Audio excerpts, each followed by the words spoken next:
एकादशी का अवसर आया। सब ब्रजवासी एकादशी बड़ी निष्ठा से करते हैं, तो ब्रजवासियों ने एकादशी का व्रत किया, रात्रि में कीर्तन किया। मध्य रात्रि में ही नंद बाबा स्नान करने यमुना जी चले गए। उन्हें लगा कि सवेरा हो गया। अब उस समय कोई घड़ी तो थी नहीं, लोग अनुमान लगाते थे तारामंडल को देख के, अमुक तारा उदित हो गया तो लगभग इतना बज गया होगा। छाया दिन में परछाई को देख के बोले परछाई इतनी आगे बढ़ गई तो लगभग इतना समय हो गया होगा, ऐसे अनुमान लगा लेते थे लोग। नंद बाबा को लगा कि शायद सवेरा हो गया, ब्रह्म वेला आ गई। यद्यपि उस समय अर्धरात्रि ही थी, पर उनको कुछ ऐसा भ्रम हो गया, अथवा उनके मन में होगा कि चलो एकादशी का पारायण होना है, जल्दी स्नान करके और भजन में बैठ जाएं। ये तो भजन में लगे रहते हैं। लेकिन क्या हुआ कि मध्य रात्रि में स्नान करना निषेध है, किसी भी जलाशय में रात्रि में प्रवेश करना निषिद्ध है।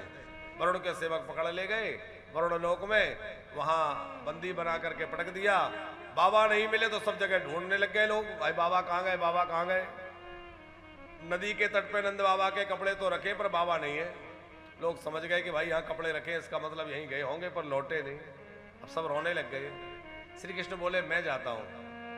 भगवान श्री कृष्ण जो है यमुना जी में गोता लगाए, वरुण लोक पहुंच गए और वहां नंद बाबा को देखा बंधे हुए पड़े हैं। वरुण देवता ने जैसे ही आए हुए देखा, हाथ जोड़ करके प्रार्थना करने लगे, भगवान आप।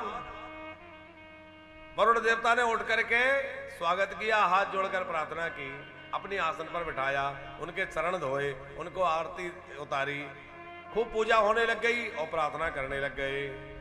नमस्तुभ्यं भगवते ब्रह्मणे परमात्मने न यत्र भू न यत्र श्रूयते माया लोक सृष्टि विकल्पण। बड़ी प्यारी स्तुति जब वरुण ने की। अब नंद बाबा सोच रहे हैं कि देखो मुझे तो बंदी बना लिया और मेरे बेटे की स्तुति हो रही है, पूजा हो रही है, पता नहीं क्या नाते रिश्तेदारी निकल आई। फिर वरुण देवता ने पूछा कि भगवान यहाँ कैसे पधारे। सब बात कही कि जो बांध के रखे ये मेरे पिताजी हैं। वरुण ने क्षमा मांगी, नंद बाबा को विदा कर दिया। नंद बाबा को लेकर के कृष्ण आए और सब लोगों ने देखा कि कुंड से बाहर निकले। सब समझ गए कि भैया ये तो भगवान है, डूबे हुए नंद बाबा को निकाल लाया। नंद बाबा बोले भैया मुझे तो जाने किसने पकड़ के बंदी बना लिया था, लेकिन जैसे ही लाला पहुंचा उनने इसकी पूजा करी, आरती करी और मुझे वहां से निकाल दिया। सब समझ गए अरे भैया हमें भी लग रहा है बहुत दिनों से कि ये कोई साधारण ग्वाला नहीं है, हम सबके बीच में ये परमात्मा है। छोटे से लाला ने पूतना को मारा, हमें तो तभी लग रहा था कि कुछ गड़बड़ है। कोई कह रहा है कि जब इसने गोवर्धन उठाया तो हमें लग गया था कि ये साधारण तो हो ही नहीं सकता, इतना बड़ा पर्वत कोई कैसे उठा सकता है। कोई कह रहा है भैया इसने अग्नि को पान कर लिया, वन में लगी हुई अग्नि को कैसे समाप्त कर दिया पता नहीं चला। कोई कह रहा है वो इतना भयंकर काली नाग कि लोग वहां आसपास नहीं भटकते, पर ये वहां जाकर के काली नाग को मथ डाला और निकाल दिया। सबने निश्चय किया बोले ये भगवान है। ग्वाल वालों ने घेर लिया, कन्हैया तुम भगवान हो। कन्हैया बोले अरे नहीं भैया मैं तुम्हारा सखा हूं, काहे को मोको भगवान बनाए। बोले नहीं नहीं हम जान गए तुम भगवान हो। अच्छा भैया कन्हैया भगवान हो तो हमें भी अपना लोक दिखा दो, हमें अपना बैकुंठ दिखा दो। श्री कृष्ण बोले अच्छा चलो ठीक है दिखाता हूं। तो ब्रह्मकुंड जो है यहां पर है वृंदावन में, ब्रह्मकुंड ले गए, बोले इसमें कूद जाओ। अब लोग डर रहे थे कि कूद तो जाएं पर निकल तो आएंगे वापस, बोले कूद जाओ। दृढ़ भरोसा है, कूद गए। ते तु ब्रह्मदाम नीता मग्नः कृष्ण द्रचोद्धृता ददर्शोर्ते ब्राह्मणो लोक यत्रा कूद्यगा पुरा। सब जो है ब्रह्मकुंड में कूदे और ब्रह्मकुंड में कूदते ही सबने क्या देखा कि सबके सब बैकुंठ में पहुंच गए। वहां देखा श्री कृष्ण तो कहीं नजर नहीं आ रहे। अब उस बैकुंठ में तो सब बैकुंठ में रहने वाले भगवान के पार्षद दिव्य वेशधारी चार चार हाथ वाले, अरे भैया यहां तो सब चार हाथ वाले, बड़ा अद्भुत बैकुंठ है। उसकी शोभा उसका वैभव सब देख देख के ब्रजवासी ग्वाल बड़े आनंदित हो रहे हैं। भैया अद्भुत बैकुंठ है, नाम बहुत सुना था पर आज देखा कि बैकुंठ इतना अद्भुत है। क्योंकि बैकुंठ का मतलब है जहां कुंठा ना हो, कुंठा से जो रहित हो वो बैकुंठ है। जहां आनंद ही आनंद हो वो बैकुंठ है। बड़ा ऐश्वर्य बैकुंठ में देखा। और देख रहे हैं कि ब्रह्मा जी जैसे बड़े बड़े देवता स्तुति कर रहे हैं। ग्वाला बोले भैया यहां तो 4-4 हाथ वाले 4-4 मुंह वाले सब है। एक बोला कि सब तो है पर हमारे कन्हैया कहीं नजर नहीं आ रहे, कहां गए? बोले हाँ कन्हैया होते तो जरा उनसे परिचय लेते कि ये कौन है, ये क्या है, वो क्या है। कन्हैया कहां गया? अब कन्हैया वहां क्यों मिले? कन्हैया तो वृंदावन में मिलेंगे। फिर तो जो है सब ब्रजवासी यहां वहां ढूंढने लगे। एक बोला देखो देखो वो सामने सिंहासन पर एक बैठा है ना, इसकी शकल सूरत हमारे कन्हैया से मिल रही, लगता है यही कन्हैया है। यहाँ इसका ठाट बाट अलग है, चलो चलो। दौड़ के अंदर जाने लगे, पार्षदों ने रोक दिया, यहां से आगे कोई नहीं जा सकता। अरे हमारा सखा है। बोले सखा होगा वृंदावन में, यहां कोई सखा वखा नहीं है, ये तो बैकुंठ है। अरे भैया तो क्या हम मिल नहीं सकते? बोले ना। तब तो सब बोले कि भैया ऐसे बैकुंठ को हम कहा करें जिस बैकुंठ में हम कन्हैया से इतना दूर हो जाएं। अरे हमारा वृंदावन बहुत अच्छा है, जहां हम कन्हैया को हृदय से लगाते हैं, कन्हैया के साथ भोजन करते हैं, खेलते हैं, गैया चराते हैं। और खेलते खेलते कदाचित कन्हैया खेल में हार जाए तो कहते हैं कि अब तू घोड़ा बन के हमें पीठ पे उठा। तो कन्हैया घोड़ा बन जाते हैं, ग्वाला पीठ पे बैठ जाते हैं और बड़ा आनंद होता है। बोले वो वृंदावन अच्छा है, ऐसे बैकुंठ को कहा करें। हाथ जोड़ के सब बोले भैया कन्हैया हमें तो अपने वृंदावन पहुंचा दो। सब जो है कहने लग गए कहा करो बैकुंठ जाए, कहा करो बैकुंठ जाए, कहा करो बैकुंठ हो जाए, कहा करो बैकुंठ जाए। जहाँ नहीं नंद जहाँ ना यशोदा, जहाँ नहीं नंद जहाँ नहीं यशोदा, जहाँ न गोपी बालन जाए, जहाँ न गोपी बालन जाए, जहाँ नहीं नंद यमुना को निर्मल, जहाँ नहीं जल यमुना को निर्मल, और नहीं कदमन की छैया, जहाँ नहीं जल यमुना को निर्मल, जहाँ नहीं कदम की छैया। कहा करे बैकुंठ हो जाए, कहा करो बैकुंठ जाए, कहा करो बैकुंठ, करो बैकुंठ। ऐसे बैकुंठ का हम क्या करें जहां हमारे नंद बाबा नहीं है, मैया यशोदा नहीं है, जहां यमुना की धारा नहीं है। वो बैकुंठ हमें प्यारा नहीं है, हमें तो वृंदावन प्यारा है। सबने कहा हे कन्हैया हमें बैकुंठ नहीं, हमें वृंदावन भेज दो। तो सब के सब देखे तो जिस ब्रह्म कुंड में कूदे थे उसी से बाहर निकले। अब ब्रह्म कुंड से बाहर निकले तो कन्हैया को पकड़ लिया। भैया कन्हैया तेरा बैकुंठ तो बहुत अद्भुत है। श्री कृष्ण ने पूछा कैसा लगा बैकुंठ? बोले बड़ा गजब का है, वहां की सुख सुविधा, वहां का ऐश्वर्य, वहां के आनंद का कोई ठिकाना नहीं, अपूर्व अद्भुत। लेकिन भैया हमें अच्छा नहीं लगा। क्यों? बोले जहां हमें बाल सखा कन्हैया ना मिले जहां श्री कृष्ण हमारा सखा बनकर ना खेले, हमें वो वैकुंठ नहीं चाहिए। अरे हमारे संत कहते हमें मुक्ति नहीं चाहिए, हमें ऐश्वर्य नहीं चाहिए, ननाक पृष्ठम न च योग सिद्धिम, हमें न योग सिद्धि चाहिए, न वैकुंठ चाहिए, न स्वर्ग चाहिए। क्या चाहिए? बोले भगवान के दर्शन और भगवत प्रेमियों के चरण रज चाहिए, भगवत प्रेमियों का संग चाहिए। जन्म जन्म तक भगवत प्रेमियों का संग मिलता रहे, जिससे भगवान की कथाएं सुनने को मिले, भगवान के दिव्य उत्सव महोत्सव हम लोग मनाते रहें, भगवान की मधुर मधुर कथा सुनते रहें और इसी रस में निमग्न बने रहें। अब तो जो है सब ब्रजवासी जान गए कि कन्हैया भगवान है।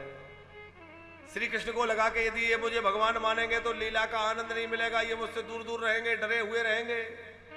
श्री कृष्ण ने अपनी माया के द्वारा सबको वह भुला दिया और सब जो है कन्हैया को फिर अपने सखा के रूप में पाकर के बड़े प्रसन्न भये। आगे श्री सुखदेव जी बड़ी गंभीर कथा आरंभ करते हुए श्रीमद् भागवत का जो मुख्य विषय है, देखो भागवत में 12 स्कंद हैं, हमारे शरीर में 12 अंग मुख्य होते हैं। उसी प्रकार जो 12 स्कंद श्रीमद् भागवत के हैं वो श्री कृष्ण के 12 अंग हैं। श्री कृष्ण की वांगमयी प्रतिमूर्ति श्रीमद् भागवत है। अब भागवत कृष्ण रूप है और 12 स्कंद एक एक अंग है। उसमें जो 10वां स्कंद है वो श्री कृष्ण का हृदय है। उसमें जो रास की कथा के 5 अध्याय जिनको रास पंचाध्यायी बोलते हैं वो श्री कृष्ण के 5 प्राण है। 5 प्राण हमारे अंदर कहे जाते हैं, अपान व्यान उदान समान आदि 5 प्राण है। उसमें भी जो गोपी गीत है वह श्री कृष्ण का मुख्य प्राण है। गोपी गीत श्रीमद् भागवत का मुख्य प्राण है। तो रास पंचाध्यायी की कथा आरंभ करते हुए सुखदेव जी बड़ा प्यारा वर्णन करते हैं। भगवान पिता रात्रि शारदोत फुल्ल मल्लिका वीक्षरन्तु मनश्चक्रे योग माया मुपास्मतः। श्री सुखदेव जी कहते हैं, राजन वह रात्रियां आई, बहुवचन का प्रयोग है, वो रात्रि नहीं वह रात्रियां। कौन सी रात्रियां? जिन रात्रियों का संकेत श्री कृष्ण ने गोपियों को चीरहरण में किया था। चीरहरण में जब श्री कृष्ण पधारे तो ब्रज भामाएं क्या चाहती थी? वो ब्रज गोपियां चाहती थी कि श्याम सुंदर हमें पति रूप में प्राप्त हो जाए। कात्यायनी मैया से ही तो प्रार्थना करती थी, नंद गोप सुतम देवी पतिम में कुरुते नमः। अच्छा आप एक बात विचार करिए कि कात्यायनी माता की पूजा गोपियां करती हैं। अगहन महीने में कात्यायनी का पूजन गोपियों ने किया, तो जिस देवता की पूजा कर रहे हैं वरदान देने वही आना चाहिए कि नहीं? भाई हनुमान जी की पूजा कोई करेगा तो हनुमान जी वरदान देने आएंगे, शिव जी की कोई पूजा करेगा तो शिव जी वरदान देने आएंगे, जिस रूप में करोगे वही आएंगे कि नहीं? अब गोपियों ने पूजा तो करी थी कात्यायनी की और वरदान देने कौन आया? श्री कृष्ण। मानो उनका भाव सर्व प्रकार से कृष्ण में लगा है। कात्यायनी तो माध्यम बना रखी हैं, उनका पूरा चित्त कृष्ण में लगा है। इसलिए कात्यायनी मैया नहीं आई वरदान देने, बल्कि श्री कृष्ण ही वरदान देने आए थे। और गोपियों ने कात्यायनी से ही कहा और किसी से नहीं कहा। क्यों? बोले या तो इसलिए कहा होगा कि हम भी स्त्री हैं, ये भी स्त्री हैं, हमारे हृदय की बात ज्यादा अच्छे से समझ सकती हैं, या इसलिए कहा होगा कि ये हमारी ननद जी हैं, ननद को कोई बात कहनी हो तो अपनी भाभी से कह दे, भाभी को कोई बात कहनी हो ननद से कह दे। अच्छा कात्यायनी माता गोपियों की ननद कैसे हुई आप जानते हैं? कैसे हुई? अरे वही भगवती कात्यायनी यशोदा की बेटी बन के जन्म लिया है कि नहीं? यशोदा पुत्री बनी है तो वही कात्यायनी है। और ये सब गोपियां श्री कृष्ण को अपना प्रियतम, अपना कांत मानती हैं, पति मानती हैं। तो श्री कृष्ण पति हैं और ये जगदम्बा उनकी बहन है, तो इस नाते कौन हुई? ननद हुई। तो अपनी ननद जी से प्रार्थना कर रही थी, हे ननद भाई जी कृपा करो, अपने भैया से कह दो कि वो हमें अपना ले। कात्यायनी महामाये महायोगिन्नधीश्वरी नंद गोपसुतम देवी पति में गुरुते नमः। प्रार्थना की तो भगवती कात्यायनी ने विचार किया कि मैं वरदान देने क्या जाऊं, जिनको मांग रही हो उन्हीं को भेजती हूं। तो कात्यायनी ने प्रार्थना करी कि प्रभु आप ही वरदान देने पधारिए। ठाकुर जी चीरहरण की लीला के माध्यम से पधारे और गोपियों को वरदान दिया, देवियों आने वाले शरद ऋतु में शरद पूर्णिमा के अवसर पर तुम्हारा मेरा मिलन होगा। अब मिलन का मतलब वहां कोई नायक नायिका का नाटक मत समझना, या कोई दैहिक नहीं, ये आत्मा से आत्मा का संबंध है और आत्मा से परमात्मा का संबंध है।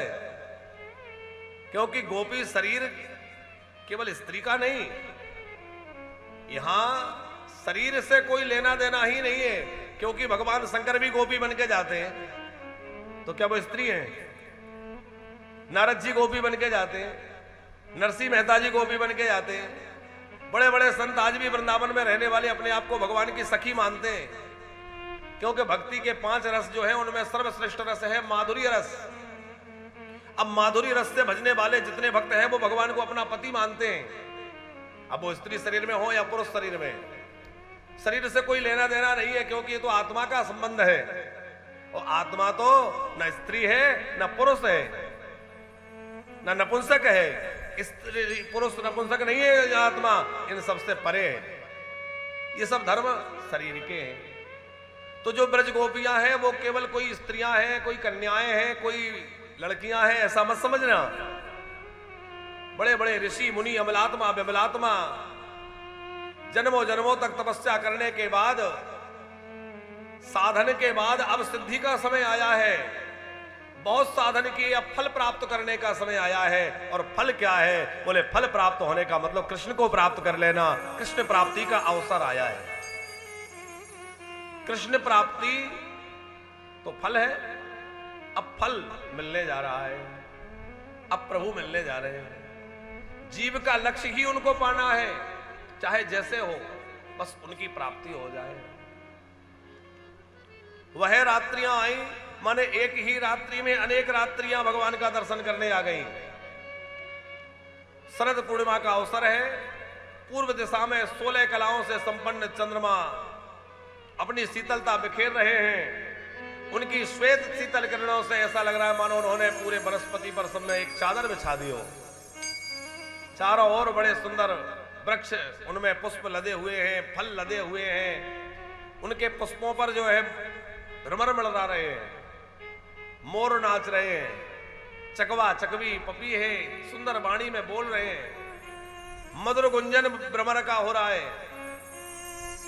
उस दिव्य वातावरण में श्री कृष्ण वहां यमुना जी के तट पर बंसी बट पर पहुंचे और बंसी बट पर जाकर के कन्हैया ने अपनी बांसुरी निकाली।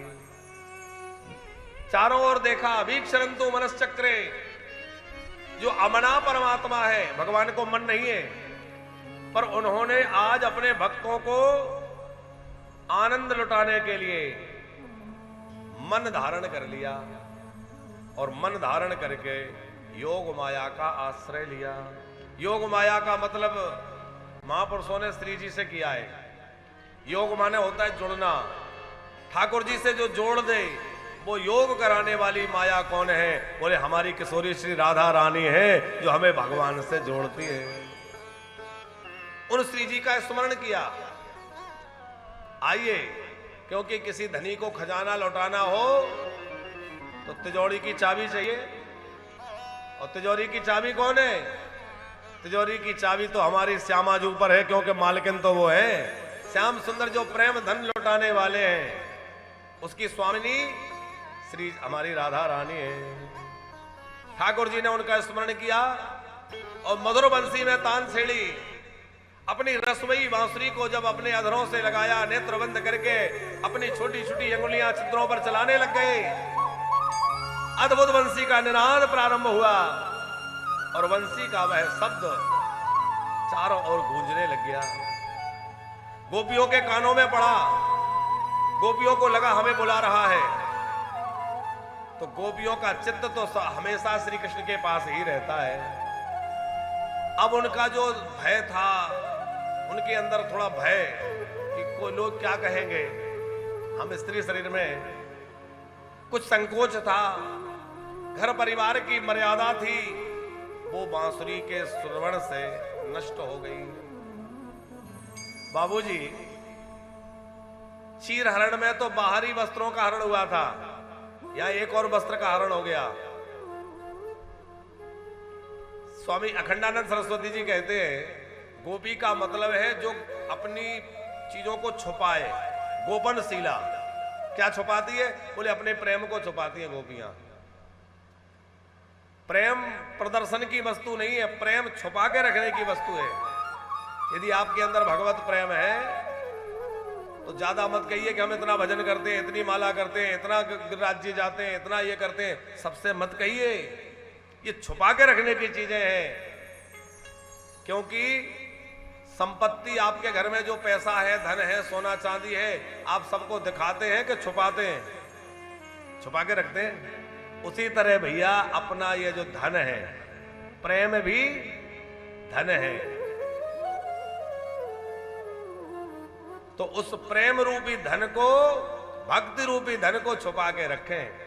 गोपियां छुपाती है, इसीलिए उनका नाम है गोपी, छुपाने वाली। पर श्री कृष्ण की बांसुरी जब बजी तो उनका वह प्रेम प्रकट हो गया, छुपा नहीं रह सका। माने जहां उन्होंने छुपा रखा था वह आवरण हट गया, प्रेम निरावरण हो गया और वो दौड़ पड़ी। उन्हें लगा कि श्री कृष्ण बंसी में हमारा नाम पुकार रहे, हमें बुला रहे हैं। और श्री कृष्ण की अंदर विरह की वेदना का उन गोपियों ने अनुभव किया, तो अपने सुख के लिए नहीं भागी। श्री कृष्ण को हमसे मिलने की इच्छा है, तो श्री कृष्ण को सुखी करने के लिए, तत् सुखे सुखत्वम, श्री कृष्ण के प्रसन्नता के लिए वो वहां से चल दी। अब वह दौड़ने लगी। सुखदेव जी कहते हैं कोई गाय अपने गाय का दोहन करके दूध काढ़ रही थी, वो अधूरा ही छोड़ दिया। कोई घर का लेपन कर रही थी तो गोबर में सने हाथों से चली गई, उसको होश ही नहीं है कि हाथ धो लूं। कोई श्रृंगार कर रही थी, एक आंख में काजल लगाया, दूसरे में लगाने ही भूल गई। कोई बच्चे को दूध पिला रही थी, अतृप्त अवस्था में छोड़ दिया। जो जैसी अवस्था में थी वैसी के वैसी दौड़ पड़ी। सुखदेव जी कह रहे हैं राजन, दुह्यन्त्यो व्ययौ कश्चिद दोहित्वा समोत्सुका। उत्सुक होकर के वह गोपियां तो हम हित्वा समोत्सुका पयोधिसृत संयावमन उदवास्या पराययो उदवास्या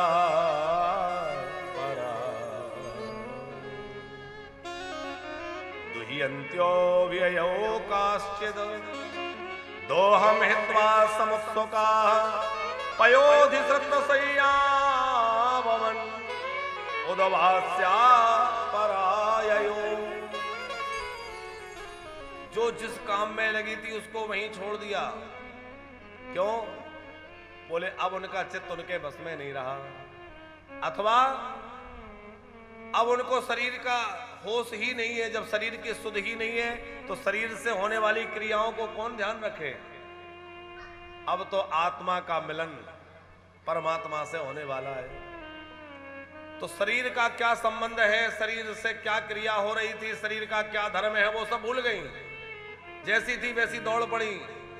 अच्छा, ये कोई साधारण लीला होती, ये साधारण मिलन की बात होती तो अपने आप को 10 बार दर्पण में देखती कि मैं ठीक ठाक लग रही हूं कि नहीं, मेरा श्रृंगार बढ़िया है कि नहीं है, सज धज के जाती।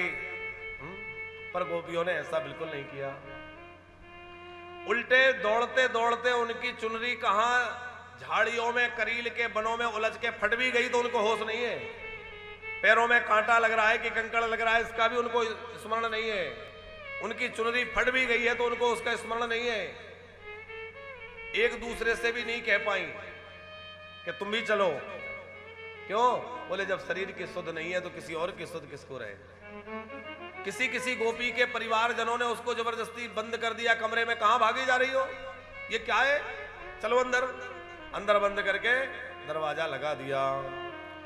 उसका पांच भौतिक देह तो घर में रह गया और वह शाश्वत देह प्राप्त करके, चिन्मय देह प्राप्त करके लीला में बाकी गोपियों से पहले ही पहुंच गई। जगोर गुणमयम देह सज्जा प्रक्षीण वंदना, वह और पहले पहुंच गई। अब जब श्याम सुंदर श्री कृष्ण ने उनको आए हुए देखा तो इतनी गोपियां प्रसन्न हो गए, बांसुरी बजाना बंद किया और स्वागत करने लगे। आओ आओ, स्वागतम वो महाभागा प्रियम किम करवाणि वा ब्रजस्यानामयम कश्चित वृतागमन कारणम। अरे देवियों, अच्छा ये बताओ क्यों आई हो? पहले तो खूब स्वागत किया, आओ आओ स्वागत है। और फिर पूछा कि अच्छा ये बताओ कैसे आना हुआ? ये तो बड़ी अटपटी बात गोपियों को लगी कि ये क्या कह रहे हैं। एक तो बांसुरी बजा के बुला लिया, जैसे कोई निमंत्रण दे के बुला ले और आप घर पहुंचे तो वो पूछेगा और कैसे आना हुआ, तो बुला लिया और अब कह रहे हैं कैसे आना हुआ। श्री कृष्ण बोले अच्छा मुझे लगता है आप लोग इस वृंदावन की शोभा देखने आई होंगी। वन की शोभा इस समय बहुत सुंदर है, देखो देखो, और शोभा देख ली हो तो अब अपने अपने घर चली जाओ। लौटने की बात सुनकर तो गोपियों पर वज्रपात हो गया, जैसे खिलती हुई विद्युत लता कुबला गई हो। अत्यंत खिन्नता से दुख से भर गई, कातर होकर रोने लग गई। उनके रोने से उनकी आंखों का काजल धुल धुल कर कपोलों पे आने लग गया, खिलता हुआ मुख सूख गया, अदरोष्ट सूखने लग गए। अपने पैर के अंगूठे के नख से पृथ्वी को कुरेदने लग गई, दांतों से अदरोष्ट को दबाने लग गई और बड़ी व्याकुल होकर कहने लगी ऐसा क्यों कह रहे हो? देखो आज हम अपना सब कुछ छोड़ के आई हैं, देह गेह नाते रिश्ते परिवार सब त्याग के आपके शरण में आई हैं, तो आज आप कह रहे हैं चली जाओ, लौट जाओ।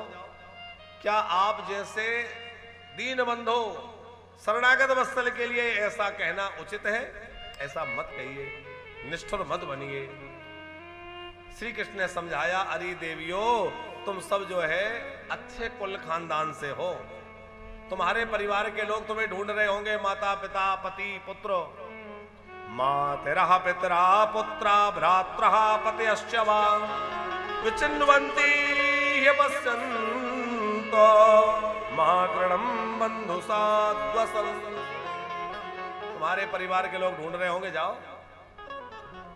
अरे ढूंढ रहे होंगे तो ढूंढे, पर हम नहीं जाएंगे क्योंकि हम भी तो तुम्हें ढूंढ रही हैं। कब से ढूंढ रही है? जन्मों जन्मों से। और आज आपके मिलन की घड़ी आई तो आप हमें लौटा देना चाहते हैं। ऐसा मत करिए हे श्याम सुंदर, ऐसा मत करिए। अच्छा कृष्ण ने ऐसा क्यों किया? बहुत सावधान होकर सुने क्योंकि विषय बड़ा रसीला और बड़ा गंभीर है। श्री कृष्ण ऐसा क्यों कह रहे हैं कि चली जाओ वापस? उसके दो कारण मूल रूप से समझ में आते हैं। पहला कारण तो यह कि गोपियों के त्याग की परीक्षा हो रही है कि त्याग किस कोटि का है, और दूसरा गोपियों के माध्यम से जगत की नारियों को पातिव्रत धर्म का उपदेश कृष्ण देना चाहते हैं। परीक्षा क्यों हो रही है? अरे बोले आप मटका खरीदने भी जाओ, ठोक के देखते हैं कच्चा है कि पका है, कहीं टूटा तो नहीं है, तो ऐसे बजा के देखते हैं कि नहीं? तो जब हम एक मटका खरीदने में ठोक बजा के देखते हैं तो क्या भगवान के पास जाएंगे तो वो हमें ठोक बजा के नहीं देखेंगे कि पक्का है कि ऐसा ही है? कई बार वैराग्य भी मरकट वैराग्य होता है। जोर से वर्षा हुई या बड़ी जोर की ठंडी हुई तो ठंडियों में बंदर सोचता है कि अब मैं भी जैसे ही ठंडी खत्म हो, रात्रि व्यतीत हो, तो मैं भी अपने लिए घर बना लूंगा, अपने रहने के लिए कुछ इंतजाम कर लूंगा। अब उसको बड़ा वैराग्य हो रहा है और जैसे ही सवेरा हुआ, ठंडी दूर हुई, धूप लगी, उछल कूद में लग गया, वो सब भूल गया। वो मरकट वैराग्य कहलाता है। तो इनका वैराग्य कैसा है, इनका त्याग किस कोटि का है, यह कृष्ण देखना चाहते हैं और समाज को दिखाना चाहते हैं। वैराग्य जो है वो 4 प्रकार से है। पहले उसके 2 भेद हैं, पर अवान्तर में 4 भेद हैं। बहुत ध्यान से सुनना। एक है आवेशजन्य, एक है विवेकजन्य। आवेशजन्य जो वैराग है वो ये है कि किसी से झगड़ा हुआ, घर परिवार में खटपट हुई, आवेश आ गया, बोले हमें नहीं रहना, घर में जा रहे हैं, रहेंगे ही नहीं। ये आवेशजन्य वैराग है। थोड़ी देर रहेगा, उसके बाद क्रोध शांत हो गया, अरे बोले घर परिवार है, खटपट होती रहती, कोई बात नहीं, ज्यादा देर नहीं टिकेगा। विवेकजन्य वैराग्य जो है वो जब जीवन में ये विवेक आ जाए कि ये सत्य है, ये असत है, ये सही है, ये गलत है, तो जो बुरी चीज से वैराग्य हो जाए उसको कहेंगे विवेकजन्य वैराग्य। वो विवेकजन्य वैराग्य जो है वो भी 4 प्रकार से है। विवेक पूर्वक वैराग्य, हमें पता चल गया कि ये वस्तु नकली है, ये असली है, तो नकली से मन हट गया, उसको कहेंगे विवेक पूर्वक वैराग्य। सत असत का ज्ञान हो गया, असत से मन हट गया, सत में लग गया। अच्छा, दूसरा है दोष दृष्टि पूर्वक वैराग्य। हमें किसी में दोष दिखने लगा, व्यक्ति अथवा वस्तु में, वो चाहे जितना श्रेष्ठ हो, पर हमारी उसके अंदर उसके प्रति दोष दृष्टि हो गई, तो हमें उससे वैराग्य हो गया, मन हट गया। उसको क्या कहेंगे? दोष दृष्टि पूर्वक वैराग्य। तीसरा है अरुचि पूर्वक वैराग्य। हमें किसी चीज से, किसी वस्तु अथवा व्यक्ति से अरुचि हो गई। रसगुल्ला बहुत अच्छे लगते हैं सबको, मान लो हमें भी अच्छे लगते थे, लेकिन किसी कारण कोई कभी ऐसी घटना हो गई कि हमें अरुचि हो गई, तो अरुचि हो गई तो हमें अच्छा नहीं लग रहा। तो रसगुल्ला बुरा नहीं है, पर हमें उसके प्रति अरुचि हो गई, तो उसको कहेंगे अरुचि पूर्वक वैराग्य। और चौथा है भगवत रति पूर्वक वैराग्य। देखो, अरुचि पूर्वक वैराग्य जो होगा अथवा दोष दृष्टि पूर्वक जो वैराग्य होगा, इसमें जरूरी नहीं कि संसार से मन हट जाए तो भगवान में लग ही जाए। और मन संसार से हटने के बाद यदि भगवान में ना लगा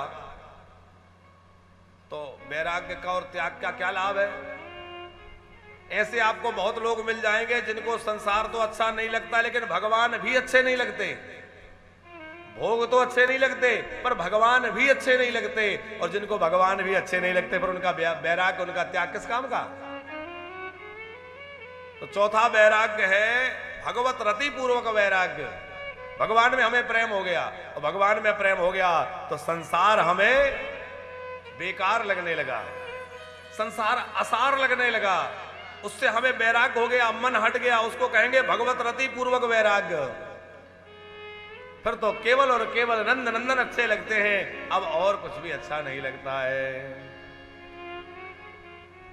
और जब कोई उस वैराग्य में पड़ता है तो उसकी दशा वही जानता है। हमारी मीरा जी कहती हैं, एरी में तो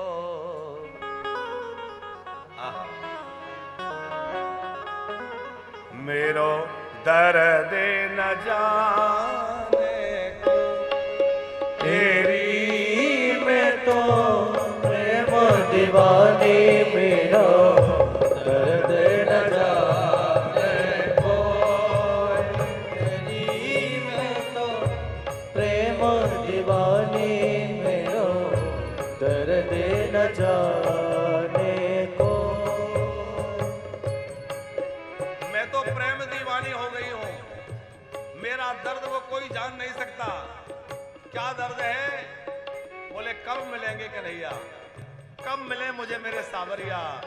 मुझे संसार से कोई प्रयोजन नहीं है, संसार जाता रहे।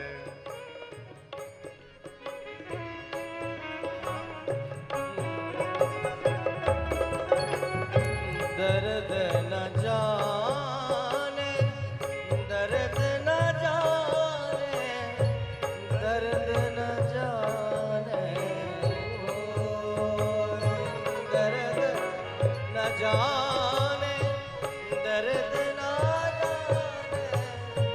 दर्द न जाने तेरी में तो प्रेम दीवानी मेरो दर्द न जाने कोई तेरी में तो प्रेम दीवानी मेरो दर्द न जाने को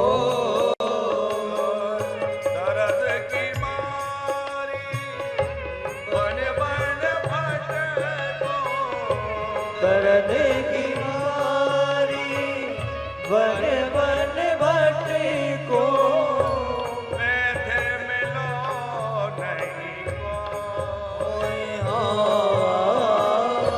बैठे मिलो नहीं को तेरी में तो दर्द दीवानी मेरो दर्द न जाने कोई तेरी में तो प्रेम दीवानी मेरो दर्द न जाने को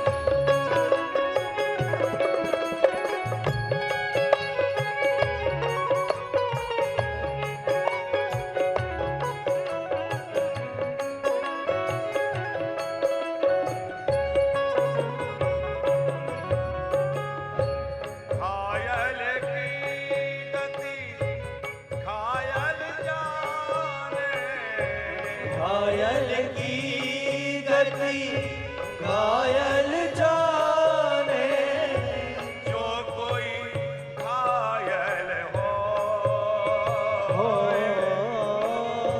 जो कोई घायल हो जो कोई घायल हो जो कोई घायल हो जोहर की गति जोहर जाने जोहर की गति जोहर जाने जो कोई जौहर हो जो कोई जो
दर्द तो तब मिटेगा जब वैध सवरिया होए।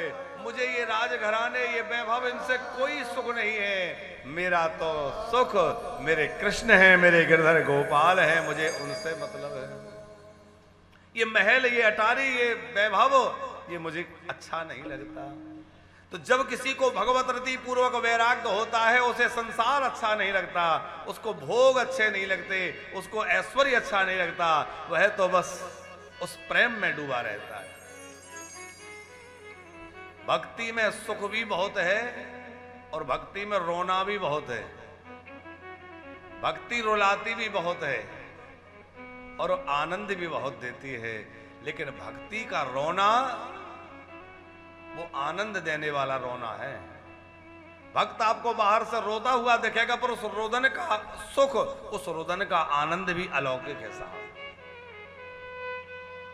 गोपियां किस प्रकार के वैराग्य के साथ आई हैं, ये श्री कृष्ण देखना चाहते हैं, इसलिए उनकी परीक्षण हो रहा है। अच्छा, जीवन में जब भी परीक्षा हो तो व्यक्ति को घबराना नहीं चाहिए। भक्ति के मार्ग में परीक्षा होगी ही होगी। प्रेम का पंथ ऐसा है, इसमें परीक्षा देनी पड़ेगी। पर जीवन में भक्ति के पथ पर जब चले और परीक्षा आए तो घबराना मत, क्योंकि परीक्षा के बाद ही कक्षा बदलती है। जो विद्यार्थी परीक्षा से डरेगा कभी वो ऊपर की कक्षा में पहुंचेगा? परीक्षा तो हंसते हंसते देना चाहिए। भाई मैंने इतना परिश्रम किया है, अब उसका परीक्षण हो रहा है, अब मैं और ऊपर की क्लास में पहुंच जाऊंगा। तो यदि भगवान आपकी परीक्षा ले रहे हैं तो समझ लो अब आपकी कक्षा बदलना चाहते हैं, आपको और ऊपर की कक्षा में भेजना चाहते हैं। इसलिए बिल्कुल डरना नहीं है, प्रेम से, कि प्रेम के मंजिल के राही कष्ट पाते हैं जरूर, बंद कलियां फिर खिलेंगी रात ढल जाने के बाद। डरना नहीं है। तो एक कारण तो श्री कृष्ण का गोपियों से लौट जाने की कहने के लिए यह है कि वो उनकी वैराग्य की परीक्षण कर रहे हैं, और दूसरा श्री कृष्ण तो जानते ही हैं कि गोपियां क्या हैं, इनकी चित्त स्थिति क्या है। गोपी गाय दोहते समय, घर का झाड़ू बुहारी करते समय, भोजन रसोई बनाते समय, दूध उफानते, दही जमाते, दही बिलोते समय, हर समय क्या करती है? केवल कृष्ण का ही स्मरण करती है। उसके चित्त में हर समय कृष्ण ही है। कृष्ण उसके मन से एक पल के लिए भी बाहर होते निकलते नहीं है। तो कृष्ण तो जानते हैं कि मैं इनके चित्त में सर्वथा बसा हुआ हूं। पर उन गोपियों के माध्यम से जगत की नारियों को उपदेश देना चाहते हैं कि देखो, इस तरह से घर छोड़ करके जाना कुलीन स्त्रियों के लिए शोभास्पद नहीं है। गोपियां बोली आपका उपदेश हमें श्रोधार्य है, पर आप ये बतलाइए कि आप माता पिता के पास जाने का कहते हैं, पति पुत्र की बात करते हैं। हमारे तो अनेक जन्म हो गए, हर जन्म में अलग माता पिता मिले, हर जन्म में अलग पुत्र परिवार मिला, तो हम कौन कौन से परिवार को संभालें? अरे ये शरीर तो बदलता रहता है, इससे नाते रिश्ते भी बदलते रहते हैं, लेकिन शाश्वत संबंध यदि जीव का किसी से है तो वो आपसे है। इसीलिए तो संत लोग गाते हैं, मंदिरों में क्या स्तुति होती है कि तुमेव माता च पिता तुमेव बंधो च सखा तुमेव, सब आप ही हैं। और जब माता पिता सखा आप ही हैं तो अब संसार के इन रिश्ते के हमारे लिए क्या कह रहे हैं, आप क्यों भेज रहे हैं?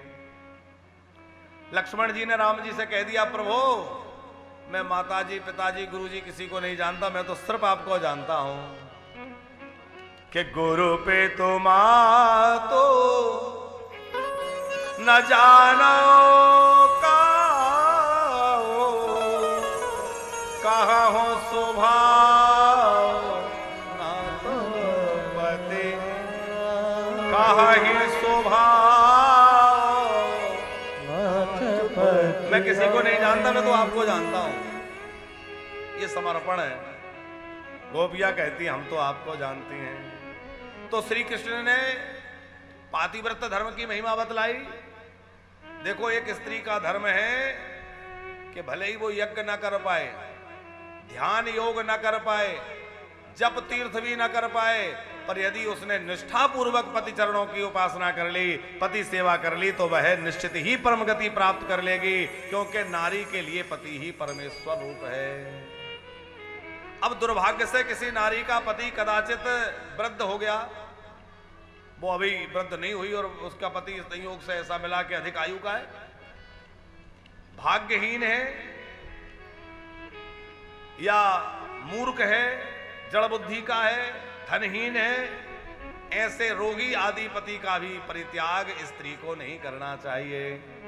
दुस्सीलो दुर्भगो वृद्धो जड़ो रोग्य धनो पिवा पति स्त्रीभिर्न हन्तव्यो लोकेषु विपातकी। ऐसे ही पति कर किए अपमाना, ऐसा ही पति कर किए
नारी धर्म पति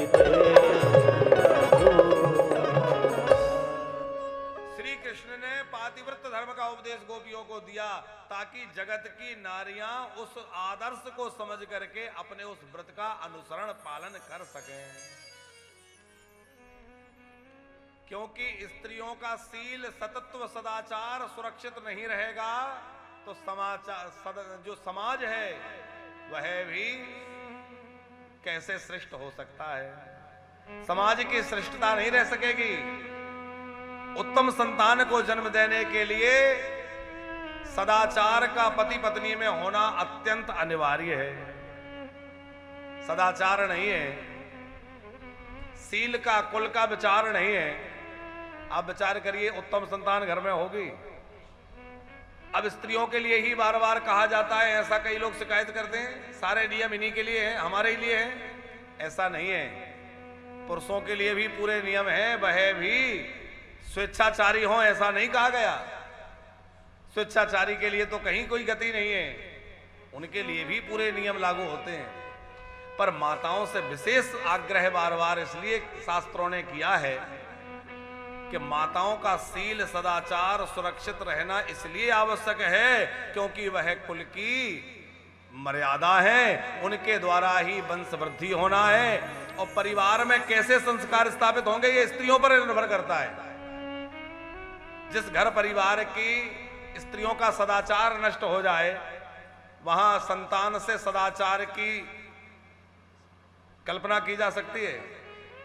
वहां का परिवार क्या व्यवस्थित रह सकता है? तो परिवार को संभालने की जिम्मेवारी माताओं की है।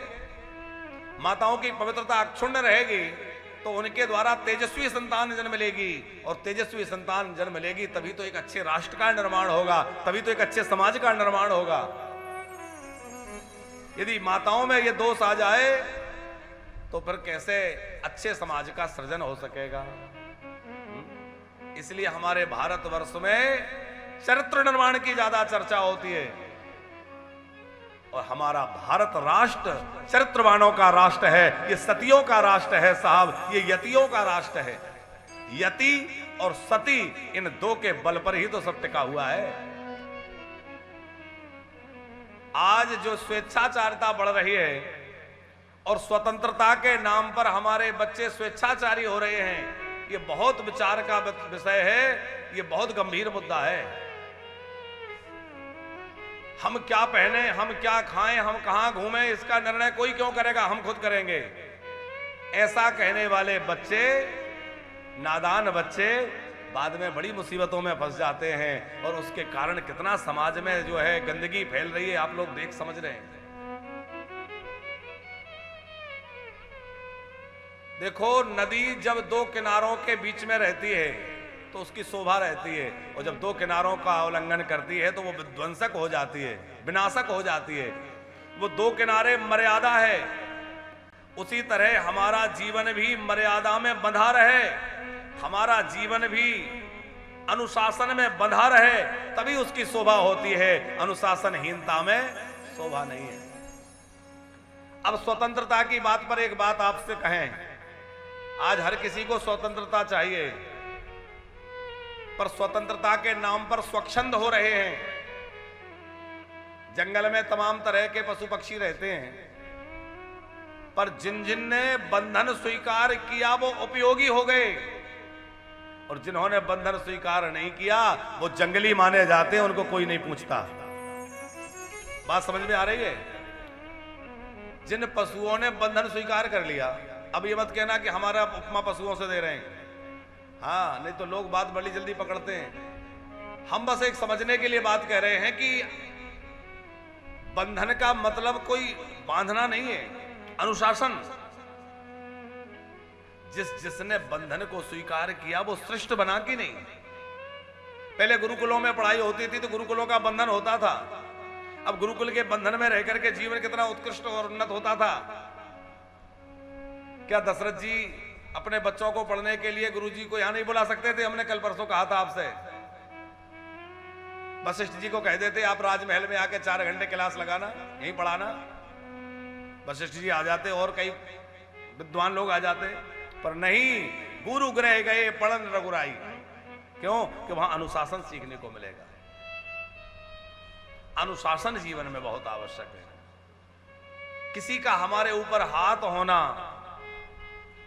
और जो लोग कहते हैं ना हमें किसी की रोक टोक पसंद नहीं है, जब सर पे से माता पिता का बड़ों का हाथ हट जाता है तो पता चलता है कि हमारे ऊपर कोई रोक टोक करने वाला था तो हमारे लिए कितना अच्छा था।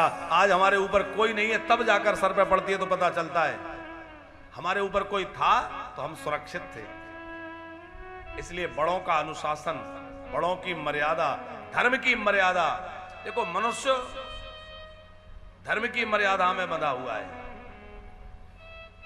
मनुष्य अपने श्रेष्ठ जनों के, गुरुजनों के अनुशासन की मर्यादा में बंधा हुआ है, समाज की मर्यादा में बंधा हुआ है। और ये बंधन जो है ये दुखद नहीं है, ये बंधन परेशान करने वाले नहीं है, ये बंधन भैया हमारे जीवन को श्रेष्ठ बनाने वाले हैं। इन बंधनों को जो स्वीकार करेगा उसका जीवन बहुत श्रेष्ठ होगा, और जो ये बंधनों में नहीं पड़ना चाहेगा वो स्वच्छंद हो जाएगा, उसकी कहीं समाज में पूछ परख नहीं होगी।